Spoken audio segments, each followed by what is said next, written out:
Have you ever seen the news say the government is blowing billions on something crazy while the country is drowning in debt? It sounds like a disaster, right? People get furious, they panic. But here's the secret. Almost every single country on Earth has debt. Japan owes twice its entire economy. The US, a cool $36 trillion dollars and still counting. Sounds insane. So, have you ever wondered, why are countries in debt? Why don't they just print unlimited money? Is debt really that bad? And if countries owe money, who are they borrowing from? And can a country even be debt-free? The answers might surprise you. Let's start with what we're actually talking about. When we say country's debt, we mean national debt. It's the total money a country's main government owes. Think of it like a giant loan a country takes out. It's not what your state owes or your personal credit card debt, just the big government. So, why do governments borrow money? Why don't they just print more? Imagine you have a magic printer that makes unlimited money. Sounds great, right? You'd buy everything. But if everyone suddenly had unlimited money, prices would go crazy. A loaf of bread would cost $1 million. Your money would become worthless, like what happened in Venezuela and Zimbabwe. Borrowing, however, forces discipline. Just like you pay interest on a loan, governments do too. This makes them think twice before spending recklessly. It's like having a grown-up friend who reminds you to be responsible. So, why take on this grown-up loan? There are 5 big reasons. First, to cover budget deficits. Imagine your family makes $3,000 a month, but needs $4,000 for food, rent, and school. That's a $1,000 gap. You could cut back, but that means less food or a worse school. Or you could borrow. Governments do the same.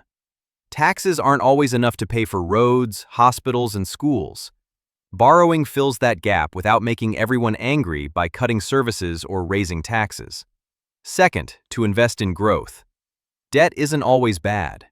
Imagine your town needs a new bridge or a better school. If the government waits years to save up, people suffer. But if they borrow now, they can build it immediately. These investments help people sooner, create jobs, and make the economy stronger. A stronger economy means more tax money later, making it easier to pay back the debt.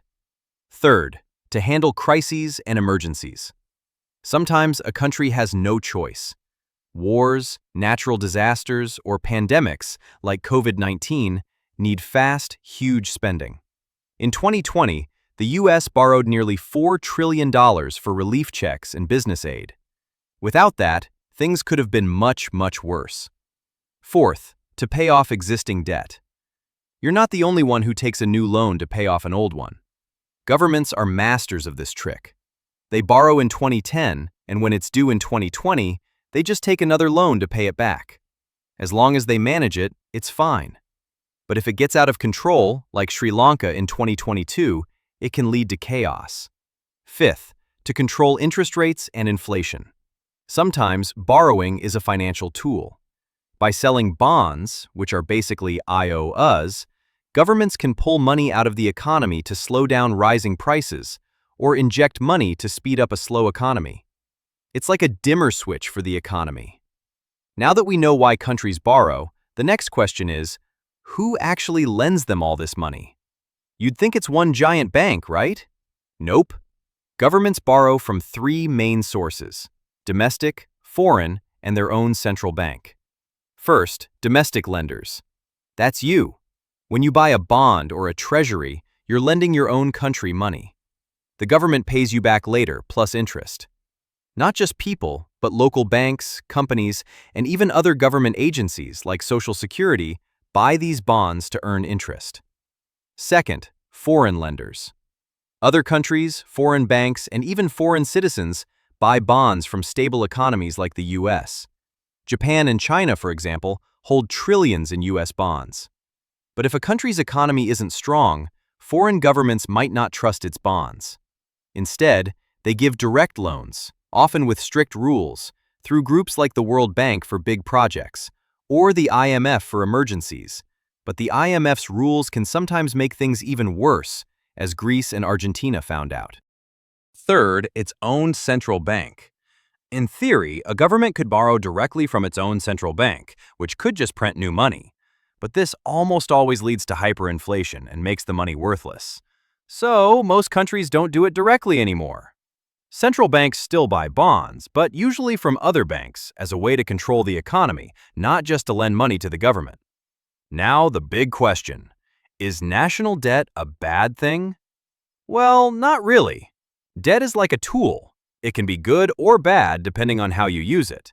Used wisely, debt builds roads, schools, and helps in a crisis. It boosts the economy. But too much debt, or debt used recklessly, is dangerous. If a country keeps borrowing just to pay off old debt, it's a debt trap. They spend more on interest than on essential services. If people lose trust, the country's credit rating drops, making it harder to borrow, leading to a crisis or even defaulting, meaning they give up on paying their debt, like Sri Lanka. How much debt is too much? There's no magic number, but one way to measure it is debt to GDP ratio. That compares a country's total debt to the size of its economy.